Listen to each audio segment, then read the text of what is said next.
Some of the most common questions I got since I landed here in the United States in August 1988 about my journey in the process of adaptability in the new world and in the Western society. Considering my background, I'm an Arab, I'm Muslim, I'm a female, born and raised in Saudi Arabia. My dad is Palestinian, my mom is Jordanian. They were both born in Jordan. They left Jordan in 1966, landed in Saudi Arabia. All five of us are born in Jeddah, Saudi. And then I decided to pick up and leave and come to the United States to seek the higher education that I always dreamt about. Now, keep in mind that both worlds are so different than anything you can imagine. But and the interesting thing about my personality, I felt that I related to the United States more than I related to Jordan, because I mentioned it many times that the only time I was in Jordan is when I was vacationing or visiting family. It wasn't living, I never lived in Jordan. We weren't that type of family that went to Jordan, stayed in Jordan the whole summer. We're there for just like a week, 10 days or 2 weeks. I spent more time in the United States, the west coast of the United States and Hawaii, than I spent in Jordan. So, and that's where the reason of me able to relate and adapt to the American culture was much easier and a lot faster than any of my other family members or some of my friends that decided to come over to the United States for education. Just because it's almost like I was rehearsing that and I was practicing how to live in the United States from age 7 or age 8 since we started to vacation here. And the reason why we ended up vacationing here is because my dad traveled to Asia a lot for work. And he will meet us halfway. He'll come from Asia into the west coast of the United States. He'll meet us and we'll finish our vacation summer break. And then we'll continue our trip back to the east, back to Saudi Arabia. So anyways, enough about the story. A lot of you guys heard it, but some of you guys that just joined us for the first time and never heard of us and trying to find out who I am, this is who I am. Well, part of who I am. So I just wanted to jump in and answer some of the questions that were always repeated by whether my patients, my team, my friends, or even my family back home. Like, how do you do this? Anyways, for some of you that newcomers, welcome to another episode of Chatting with Slava the Jordanian. I'm your host, STJ. One of the most common questions, how was immigration change the way you see yourself? It's a very complicated answer to that question.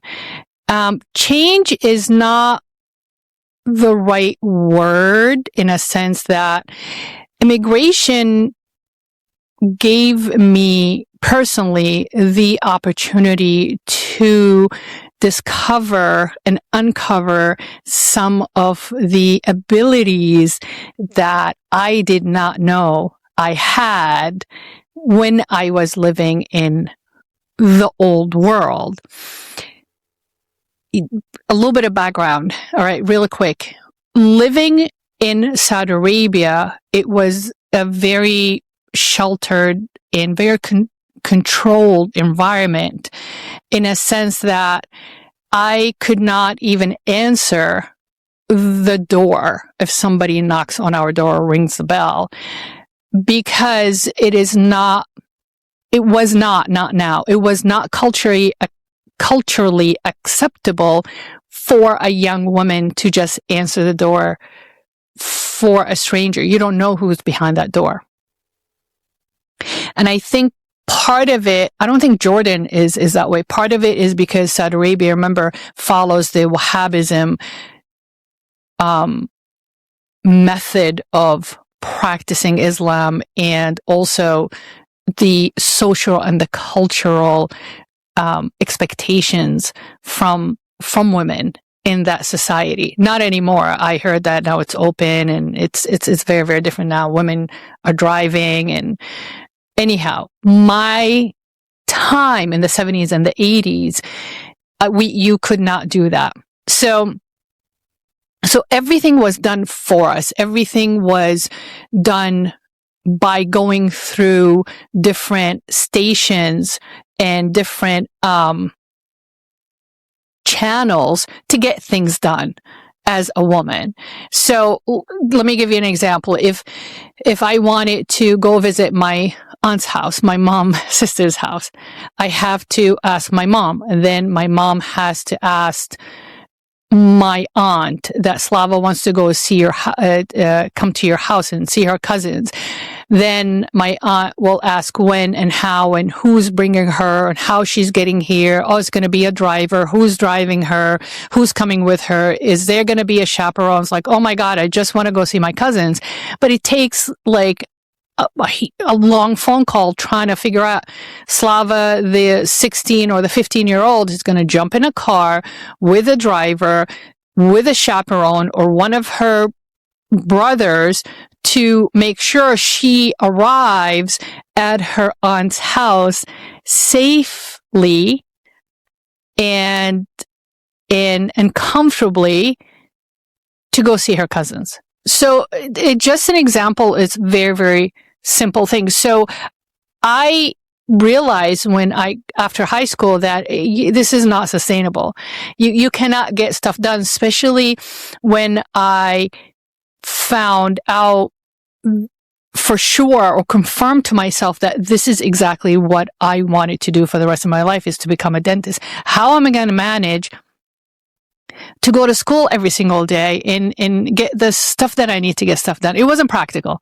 So it would just, when I reflected on the so many examples that life is not practical, there's no way I'm going to be able to get done what I wanted to get done in that environment. That's one of the reasons I left. Now, leaving the old world and coming into the new world, when I landed, I think the first 18 months, I was in shock because everything was done for me. So I had to figure out, my brothers were with me. Both of my brothers were at the same university, undergrad, Case Western, but we're not together all the time. They had their own stuff to deal with. So I had to figure out, okay, even just a money card, going to the money machine, having a bank card, putting the bank card into the money machine, pulling money, like how safe it is. I have to figure out that when to go and how to go and who's going to be with me. I can't go by myself, stuff like that. Discovering that there is a independence or independent process or independent life that I have agency in, and I'm going to end up having autonomy over. That was mind-boggling. It was like my brain was, no, something's wrong. So simple life tasks like these, I did not know that I can do this. I did not know that I need to do this, because life is not going to be practical. It's going to be complicated, and I'm not going to, advance basically in my life. So when you say change, how immigration changed me, I'm the same person. Didn't change me personally. In my opinion, it just forced me and pushed me to uncover and discover my ability, right? What is it, what kind of skills I have in order to get stuff done that I never had to do. Give you an example. When I went back I had to go back to Saudi Arabia for Christmas break and summer break, and we had to renew our student visa. So we had to have all the paperwork. It wasn't digital. All the paperwork, collect all that, go to the American embassy or American consulate in Jeddah. That took 3 days. My dad went the first year. After that, he goes, you guys got to learn how to do this, and you need to go all, on your own, because you need to learn how to process paperwork, and you need to learn accountability, that when you walk into that consulate, you better make sure you have every piece of paper that you need in order to process the renewal of your student visa in order to go back. So that is a big responsibility, and you build accountability of that. Now, I've been in the United States taking care of my everyday things, and going back to Saudi, my dad didn't want to have me relapse.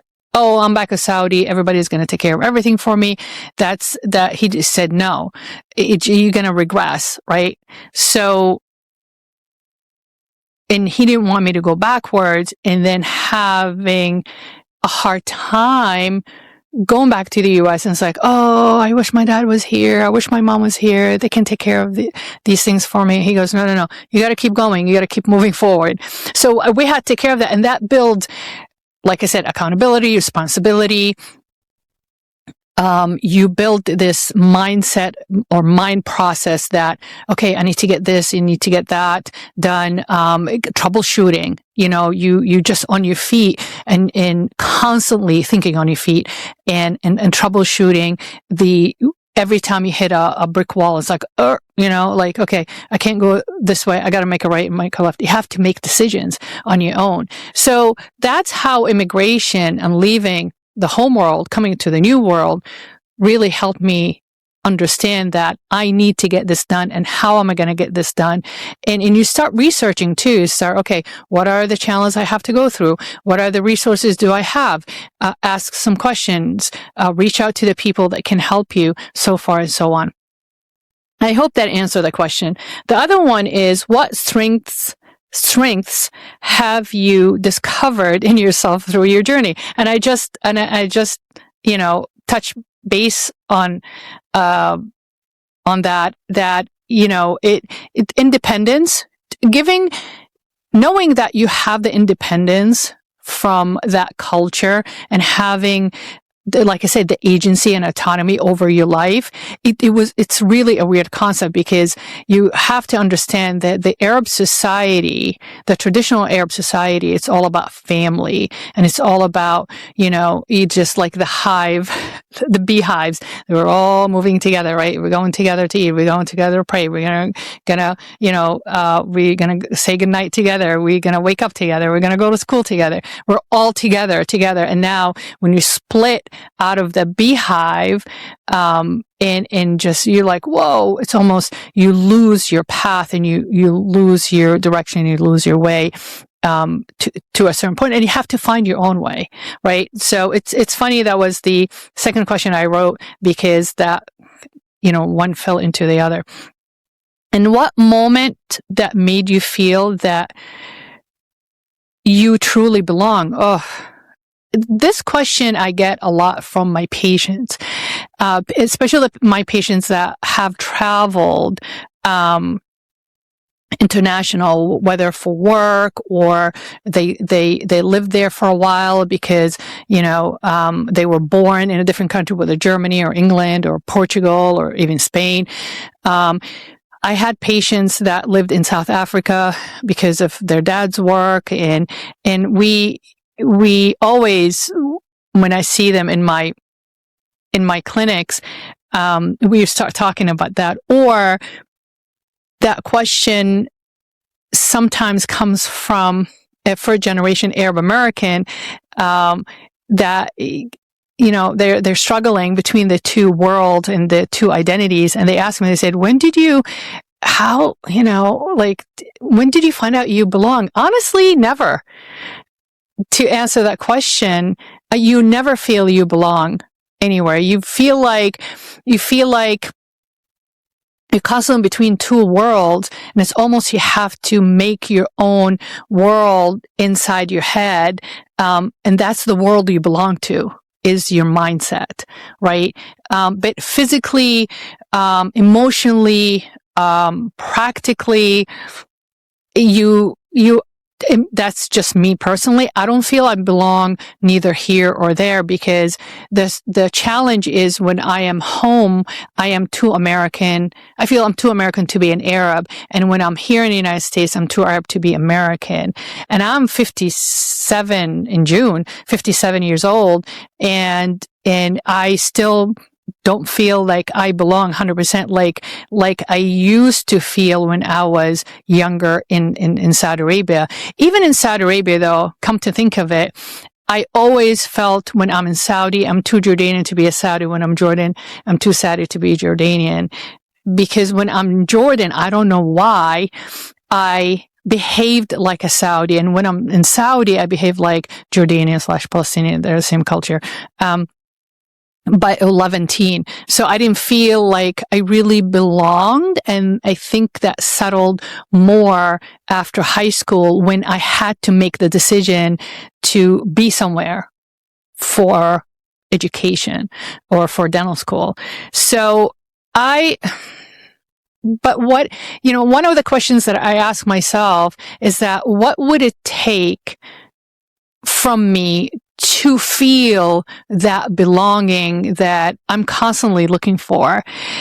Now, you got to remember the background. My dad is Palestinian, my mom is Jordanian. They had to leave Jordan, displace themselves because there was so much going on, in the 60s, the early 60s, mid 60s, about the Ba'ath Party and all the young professionals. They were, like unite the Arab world and all that stuff. And there was like, stuff was against the ruling monarch that was at that time.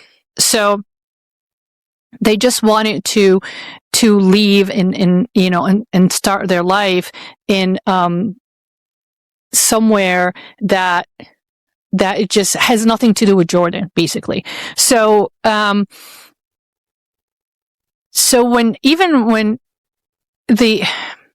having a Palestinian, Jordanian pulling themselves from their homeland into Saudi Arabia, it just, you couldn't talk about everything that you could talk about in Jordan, because they breathed, they ate, they drank, they talked about the Palestinian cause all the time. And that's especially at that time.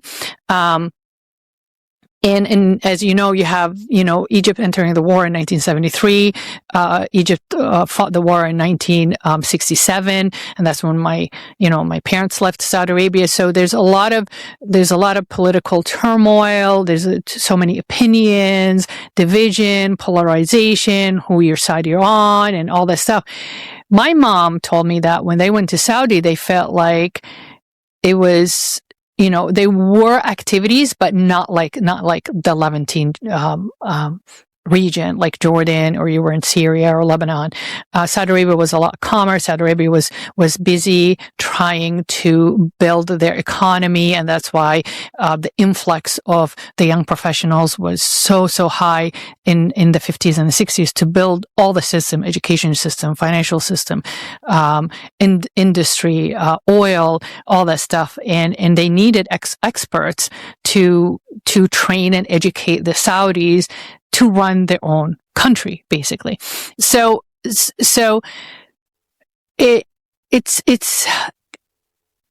hard to describe.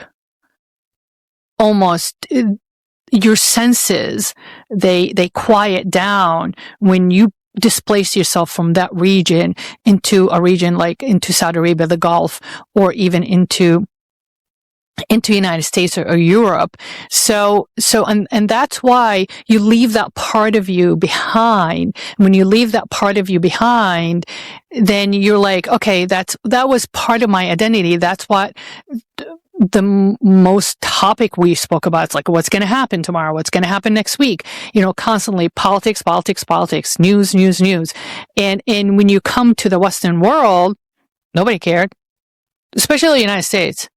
Some people care, but I was in Ohio, so nobody cared about the Palestinian cause. Nobody cared about, Egypt fighting in 1973. Nobody cared that, 1948, the Palestinians were displaced. Nobody cared. Some people did, but in United States had its own things that they just came out of. You have World War II, Vietnam, North Korea, the Cold War. So when you want to sit down and talk with an American about like, hey, I wonder what's going to happen next week, or, back home, nobody cared. So it was an involuntary break for your senses of, you don't have to talk about it. You don't have to watch the news about this. You don't have to. And then you just got to focus about school. That's what my dad used to tell me, is you got to focus about school. So,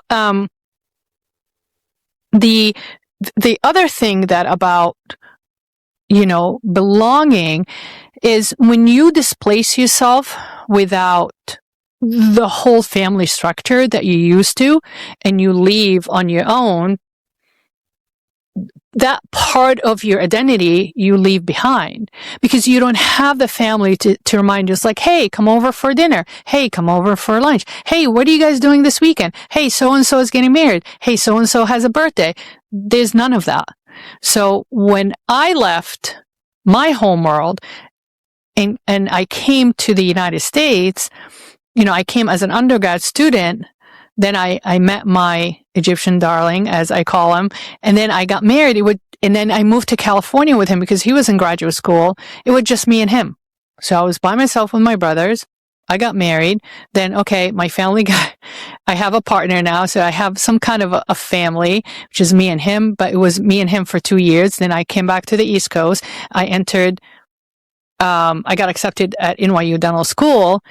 And that's when I felt some kind of a belonging, is when I lived with my in-laws as I was going through dental school, because that household was very Egyptian, very Arab, very Islamic, and they had their own friends and community, and I went back to, hey, so-and-so is getting engaged. Hey, so-and-so is getting married. Oh, we have to go to a birthday party. We're going to go to the holidays, the Eid al-Fitr, Eid al-Adha, go to the mosque and celebrate and all this stuff. So that gave me back a very light taste of what my life used to be in my home world.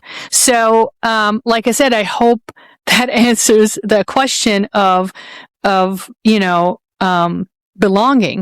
But it's a very complicated concept, belonging, because it really depends on how you perceive your reality and how you process the world around you in order to come up with the definition of belonging according to you, not according to anybody else.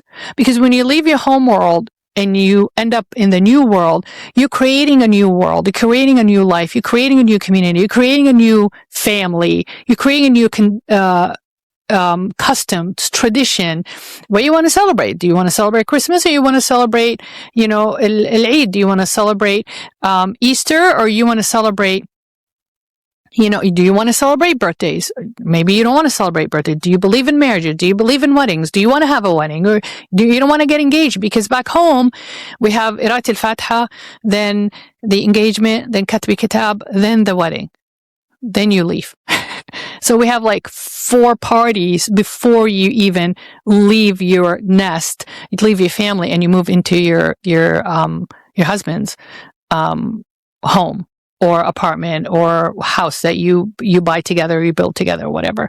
So it's not as easy as just, hey, you want to get married? Let's keep engagement. We'll get married. Let's go elope, buy a house, live together. Or don't worry about getting married. Let's just live together, have kids, and we'll call it a night kind of thing. It's not like that. But some people do. I know a lot of Arabs that when Arab Muslims, when they moved to the Western world, they adapted the Western world tradition and the way of life, and they have life partners, and they never got married. They have kids, and the kids are grown. So, like I said, the definition of belongings, I believe, depends on what kind of life are you imagining you should have. And I hope that answer the questions. The question, what do you wish people in the West understood better about Arab women? You know, this question is, I have a patient. She is fascinating human being and a woman. She did a lot of missionary work in Africa through her church. And she has a much better understanding what it takes for a woman other than a westernized woman to make it in the westernized world. So everybody needs to understand that an Arab woman these days is an amalgam of a lot of different traditions, different belief systems, different customs, depending on where you come from, what part of the Arab world. So an Arab technically is anybody and everybody that speaks the language Arabic. We're an Arab, but we have so many different colors in cultures and customs and traditions in the Arab world. So in the misunderstanding, I guess I need to go back to the actual question. The misunderstanding about an Arab woman is she is suppressed, oppressed, abused, limited. They just, they can't do anything without a man in their life. When I came here in 1988, obviously it's not the case these days, but in the 80s when I came here, it's like, ooh, you're here. How is that even possible? How did they let you out? What do you mean, how did they let me out? I came out, voluntarily. My dad gave me his blessing. My mom gave me her, and it's expected of me to leave and pursue, a higher education or just even an education. Oh, your parents trust you. They're not worried about you. What if you, what if they don't know what you do here for like 6 months at a time because I'm away from home? Do they put a lot of pressure on you? Do you have to go back and get married? Do you have the say in picking your life partner? Are you going to go back home, and do you have to go back home and after you finish dental school and practice over there? Do you think they're going to pull you back there? I'm like, what are you talking about? Like, why would that be? Yeah, some families, right? They put a lot of pressure on the female members of their family that, you go get an education, but you got to remember, young lady, you have to come back because, I'm basically investing in you. And I had friends like that. I had a friend that went to California, UCLA, undergrad, because she wanted to get a sociology degree. Sociology and psychology and philosophy was forbidden back then in Saudi Arabia to be taught in schools. So she picked sociology, but she ended up going, to UCLA. I'm not sure if she ended up actually getting sociology or psychology, because even if she got psychology, she cannot practice psychology in Saudi Arabia back in the day. I'm not sure about now if they have any therapy, if therapy was frowned upon, and there's no such thing as therapy because if you're suffering, it's just because this is God's will that you are meant to put on this earth to suffer. So basically take it like a man and bite your tongue and conduct yourself with a stiff upper lip and, keep going, basically. But no, it's not the case these days. So she ended up in California getting her degree, and she didn't want to go back. So I remember my mom telling me that she ended up staying here in the United States under the impression that she was getting her master's. She got her master's and she got a PhD because she never wanted to go back. She's from a Saudi family, very, very affluent Saudi family. And even my mom said that, she talked to her family and she gave her, where I was at Case Western. She goes, maybe you should come and visit. I was like, whatever. She never did.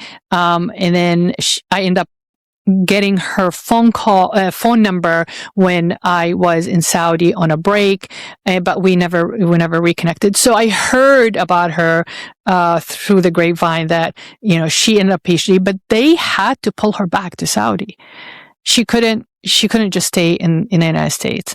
But I'm not sure if that's the case with some of the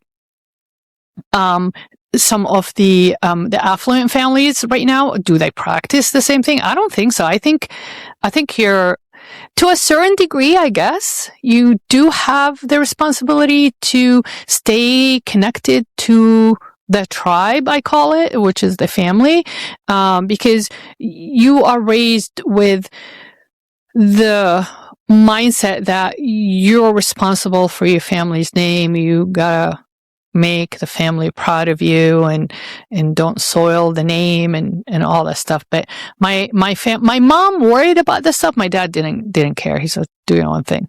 Keep going, basically. So that's a misconception, but I guess it is because how Hollywood or the movies,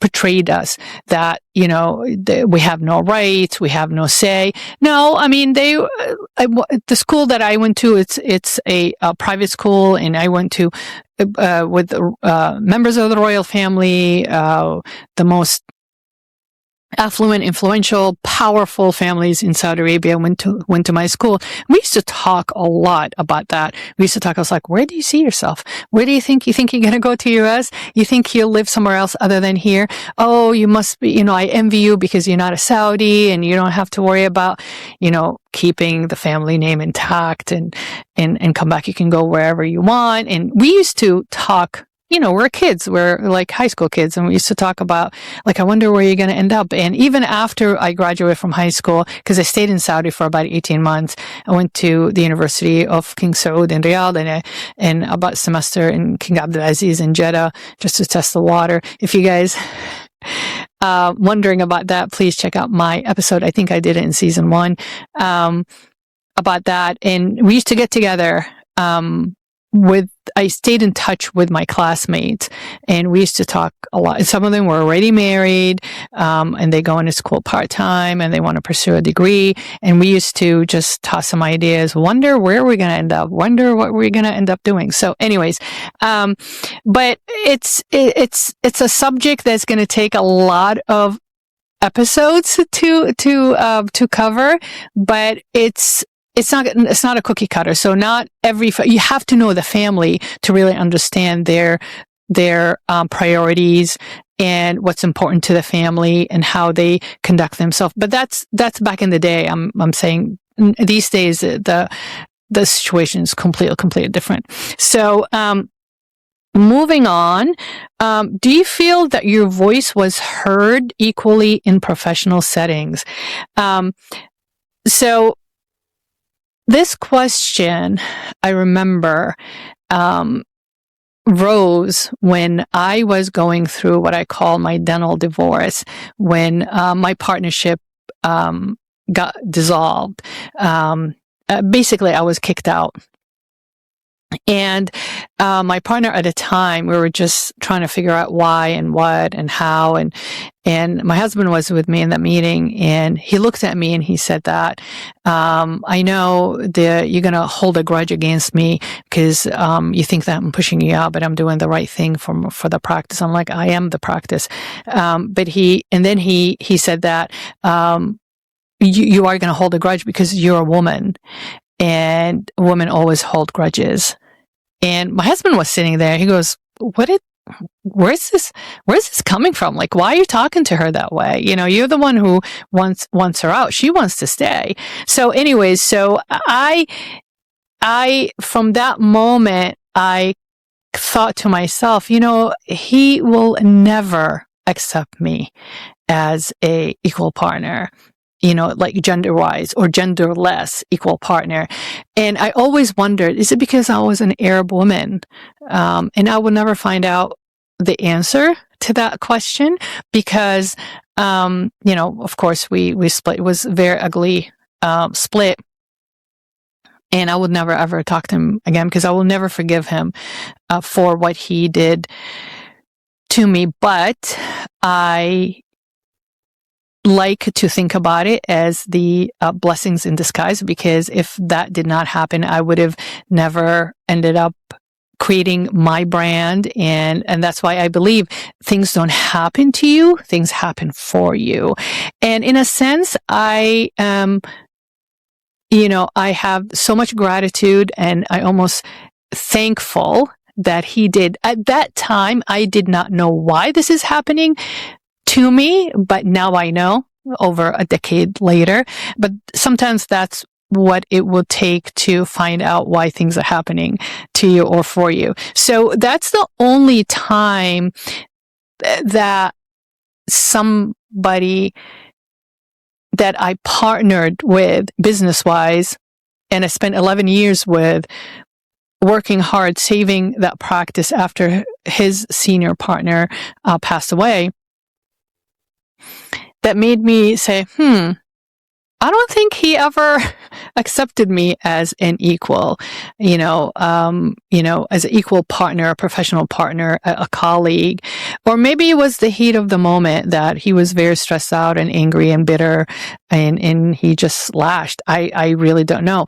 But to answer that question, as far as, you know, I never encountered, or I was never in a situation, or I never experienced anything that indicated that my voice wasn't heard equally, per se, because when I talk to my patients, so what happened is when I left that practice, when I left that partnership, a lot of those patients followed me. And because after, I think, couple of years, 5-6 years or whatever, he sold. So a lot of his patients, his loyal patients, said, okay, Dr. Slava is the next best thing. So they found me, they researched me, found me, and they start coming to my practice. And they would ask me, it's like, what the hell happened? I was like, I don't know. You can ask him. It's like, well, he's not around. And the female patients, that I shared with him, you know, when he wasn't available and they came in through the practice for an emergency situation, I was seeing them on vice versa. And they, you know, I told them finally, I was like, you know what? A lot of you guys asking the same question. I might as well, I'm going to let you know exactly what happened, because I don't want you guys judging me saying that I abandoned ship kind of thing.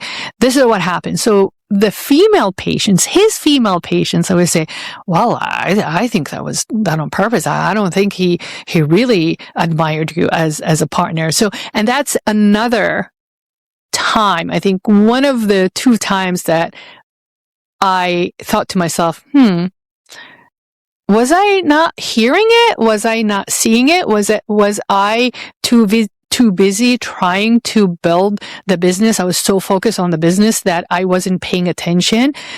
Maybe I would never find out. Maybe I will, maybe I won't. He was talking about that behind my back or behind closed doors, and some of the patient maybe heard it or felt it, or the way maybe he insinuated that kind of attitude and mindset towards me when he was describing me, or he was referring to me with his patient. I have no idea. I want to know. But in general, through the journey, being in the United States, living here in the United States, I never felt that. No, my voice wasn't equally heard, because I went through professional school, and I went from undergrad to professional school, undergrad getting married, professional school, got professional school. I just did not have time to go into maybe the workforce where, there was no equal opportunity, for women. Maybe that's having that professional license just plucked me from the everyday operation and put me right on top of, it's like, oh, you're a doctor, so we got to listen to. So that could be it, but the answer is no. I never really felt it, except for those 2 times. How do you navigate conversations about culture, religion, and identity? That's, again, it will probably take me a lot of episodes just covering that. And I'm sure it would be a continuous and nonstop conversation through this podcast. Culture-wise, religion. So let me put this in as simple way as I can. Culture, religion, to me, as a female Arab American, is the same they are like interchangeable, right? So my religion gave me a lot of what my culture is about, and my culture express a lot what my religion is all about. Okay, so they're intertwined. We don't separate the two, right? Because a lot of the cultural tradition and custom comes from the religion aspect of it, right? But also there's the Arab way of doing things too. So all Arabic food, Arabic language, Arabic food, the way you treat people, the way your hospitality, you're showing sympathy, empathy, compassion, tolerance. It's all the same regardless of your religion, Muslim, Christian, or Jewish, Arab. They're all the same. They act the same. The way they set up their dining room table, it's exactly the same. The way their expectations from their offsprings, from their children, their expectations of the family from the children from the family, it's the same as an Arab. Now, so you have the blanket is being an Arab. That's the umbrella. Under the umbrella, you have the Muslim, Christian, or Jewish Arabs, like maybe the Jewish Iraqis. They, of course, don't celebrate the Islamic Iraqi holidays. But if you look at in Egypt, right, you have the Coptic, the Orthodox Christians. They don't celebrate the Muslim Egyptian holidays, but they recognize it. Okay, so the Jewish Iraqis they recognize that there's Ramadan, there's Al-Fitr, and the Muslim Iraqi, they recognize that there is, the Hanukkah and all the Jewish holidays, because they're living together and they're in the same neighborhood, and they've always been in the same neighborhood. And then you have, for example, the, Catholic Lebanese, they know exactly what the, Orthodox Lebanese holidays are and how they conduct their masses in their churches, and because they're within the community. So you have the big umbrella as being an Arab, right? And that's our identity. Okay. And then under that umbrella, you have the branches of the Arab culture, of the Arab community, right? But also at some point, it is intermingled, because if you live in the same neighborhood, you are exposed to that tradition, the custom. Oh yeah, it's the same, but they do certain things a little bit different. Okay, I can deal with this. So give you a big example is in our culture, if you can have a milk mother, I can have a milk mother as an Arab Muslim that is an Arab Christian. So if I was nursed by our neighbor, Arab Christian, then she is my milk mother, and I cannot marry her son because that's my milk brother. Okay, so see how they intertwine. So that's when we talk about communities, neighborhoods, but when it comes to, oh, this is a little bit different than that. The details a little bit different. You respect each other's space. It's like, I respect that tradition. You can get invited to, Christmas at, a Catholic Lebanese, and you can sit down, you have the cross and Jesus pictures and all this stuff. You respect that. You just sit down and you accept it and you enjoy it. You can ask questions, right? The same thing if they come to your house. And then we have a Quran reciting, and you get up and you go pray, whatever. They recognize it. They accept it.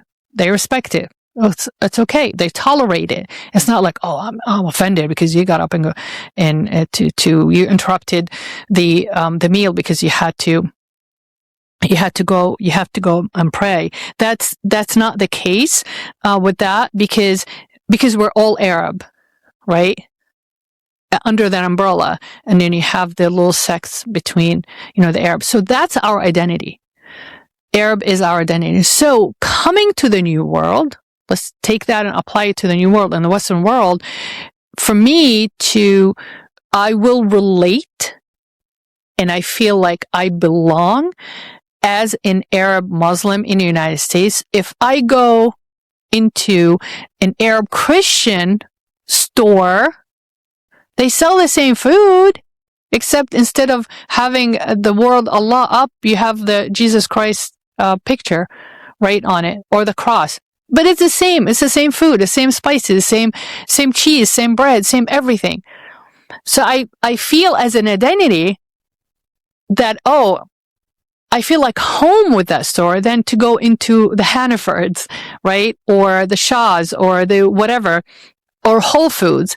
Because there's nothing about Whole Foods that reminds me of that belonging. Like if I go into a Lebanese Christian grocery store, it's Arab, right? So that's as simple as I can put it as far as identity for, the difference between like Arabs and the Arabs' identity, culture, and religion. Religion is just how we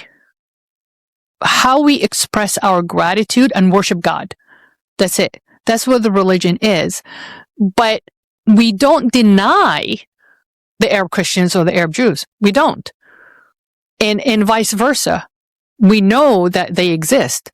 We know that we coexist, and we co-create our, customs, our tradition, our food, our language, our co-create our building design. We co-create our cities, our art together, right? We don't deny each other. We don't say, no, you don't exist. Of course they do exist, because they're Arabs. You speak my language, you exist. You eat my food, you exist. You cook the same food, you exist. You wear the same kind of look, to a certain point. The eyes, the eyebrows, the hair, the jawline, you're an Arab. I can spot them like 100 miles away. He's an Arab. Because regardless of, and then you can say, okay, oh yeah, you're a Christian. So how's it? Merry Christmas, Happy Easter again. And you just conduct the conversation accordingly. But they are an Arab, right? So it is to navigate conversation about that.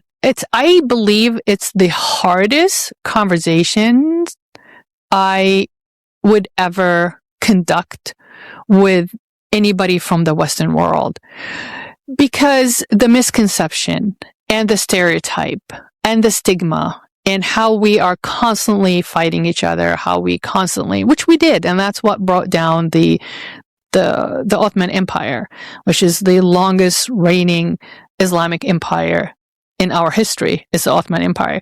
And the reason why it fell apart is because of the division. I want this, I want that, being greedy. Oh, you don't count anymore. You don't matter anymore. And then heated tensions that rise against this guy, and and then it fell apart. Right. But the misconception of the of the Arab world in the Western world is like, you guys are constantly fighting. Well, everybody fought through history. We're not the only ones constantly fighting. So that's what makes the conversation a little bit hard for me to say, okay, forget about what you've heard and forget about what you have learned. And please listen to me. Believe me when I say that, But it's hard because as you know, media and especially social media, it's so powerful right now. It's almost like brainwashing. But anyways, let's move on. Between Two Worlds, an Arab woman's journey of voice identity and representation feels like it's mostly, and this is something that I read or I found while I was doing my research and stuff, that it's all about oppression and suppression, and that we have no voice and we have no, we're not giving any choices and we don't matter. That's not the case. I refer to the episode we did, I think in season 1, about women leadership, women leaders through history. And we just went through the history timeline, and we highlighted the women leadership role through history, whether it's the Western world or the Eastern world. It's really, really good episode, and we covered a lot of that. So I disagree with a lot of the stereotype, unfortunately, because we are being framed into that frame of, oh, you got a lot of problems. You must be so happy that you're here. You must be relieved that you don't have that kind of pressure on you. But there's a lot about our culture that is amazing, and we cannot, and especially me, speak personally, my opinion is I cannot find it anywhere in the Western world. I don't know how to describe it. It's that essence of life. There's something about our culture that gives you a feeling, internal feeling to say that I'm home, and I'm sure other cultures do experience that. But because our culture is so rich, so colorful, and colorblind too, and so tolerant and inclusive, and it just and so mystical and exotic. It's just so beautiful, and I wish the world can see that. Maybe one day, change is going to happen, or the new generation is going to be very successful in representing that culture, especially as women. And I hope that this episode will help that mindset. So on that, we have reached the end of our hour. Thank you so much for listening and watching. These episodes are uploaded weekly on Spotify and Apple, and on the YouTube channel, the Greenwood Dental Partners. So if you like this content, please support us by liking us, sharing, joining us, and hit the notification bell. That way you won't miss any episodes. This community is sponsored by humanity and supported by everyday people's story. So always be kind. I hope to see you next time. This is Slava the Jordanian.